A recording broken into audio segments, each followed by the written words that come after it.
कहानी की शुरुआत में एक छोटा यात्री विमान अचानक आसमान से क्रैश हो जाता है। 9 यात्री किसी तरह जिंदा बच जाते हैं, लेकिन उनकी खुशी पल भर में खत्म हो जाती है क्योंकि विमान पूरी तरह टूट चुका है। जीपीएस और वायरलेस संचार पूरी तरह बंद हो चुके हैं। चारों ओर 600 मील तक सिर्फ पहाड़ और घना जंगल फैला हुआ है। सबसे डरावनी बात यह है कि ऐसा लगता है जैसे कोई खतरनाक चीज उन पर नजर रख रही हो, और हर रात बिना किसी चूक के एक व्यक्ति की मौत हो जाती है। ये सच में नर्क जैसी सर्वाइवल चुनौती बन जाती है। दरअसल ग्वाटेमाला से अमेरिका जा रही एक छोटी फ्लाइट में कुछ यात्रियों को लगता है कि विमान का रास्ता थोड़ा अजीब है। एयर होस्टेस बताती है कि असली रूट पर भयंकर बारिश हो रही है, इसलिए पायलट ने दूसरा रास्ता चुना है जिससे यात्रा 1 घंटे लंबी हो जाएगी। शुरुआत में यात्रियों को इससे कोई खास फर्क नहीं पड़ता है, लेकिन अचानक विमान तेजी से हिलने लगता है। असल में विमान का जीपीएस खराब हो चुका होता है और ईंधन भी लगभग खत्म होने वाला होता है। पायलट कंट्रोल टॉवर से संपर्क करने की कोशिश करता है, लेकिन रेडियो भी बंद हो जाता है। पायलट जैसे आने वाले अंजाम को समझ जाता है। वह विमान की ऊंचाई कम करता है और अपना फोन निकालकर एक आखिरी संदेश रिकॉर्ड करने लगता है। तभी अचानक प्रोपेलर रुक जाता है और विमान एक लोहे के टुकड़े की तरह तेजी से जमीन की ओर गिरने लगता है। खुशकिस्मती से विमान बहुत ज्यादा ऊंचाई से नहीं गिरता,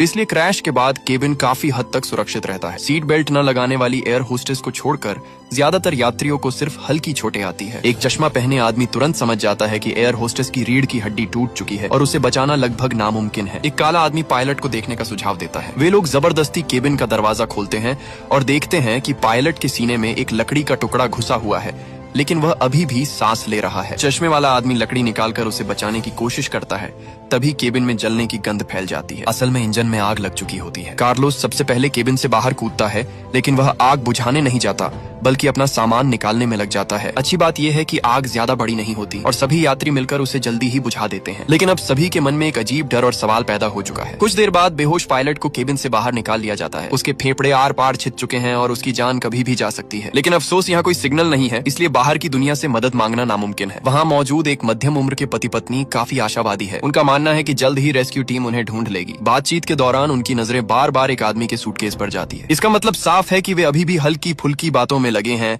और आने वाले खतरे को गंभीरता से नहीं समझ रहे। वही एक युवा पति पत्नी अचानक जंगल की ओर देखते हैं, जहां उन्हें ऐसा लगता है जैसे कुछ हिल रहा हो। ये देखकर महिला की भौहें सिकुड़ जाती हैं। इस समय सभी लोग पूरी तरह अनजान हैं और उन्हें यह तक नहीं पता कि वे आखिर हैं कहां। लंबे बालों वाली एक महिला जो अक्सर यात्रा करती रहती है, तो अनुमान लगाती है कि वे शायद मेक्सिको के किसी उष्णकटिबंधीय जंगल में है। कम से कम 600 मील तक चारों तरफ सिर्फ पहाड़ और घना वर्षावन फैला हुआ है। ऊपर से विमान का लोकेशन सिस्टम भी खराब हो चुका है, इसलिए रेस्क्यू टीम का जल्दी पहुंचना लगभग नामुमकिन है। जब सभी लोग घबराकर कुछ समझ नहीं पा रहे होते, तभी एक काला आदमी आगे आता है और सबको हिम्मत देता है। वह कहता है कि अगर सब एकजुट रहे तो यहाँ फंसकर मरने की नौबत नहीं आएगी। फिलहाल सबसे जरूरी है कि सब एक दूसरे को ठीक से जान ले। वह सबसे पहले अपना परिचय देता है। उसका नाम जैक है और वह एक इंश्योरेंस कंपनी में इन्वेस्टिगेटर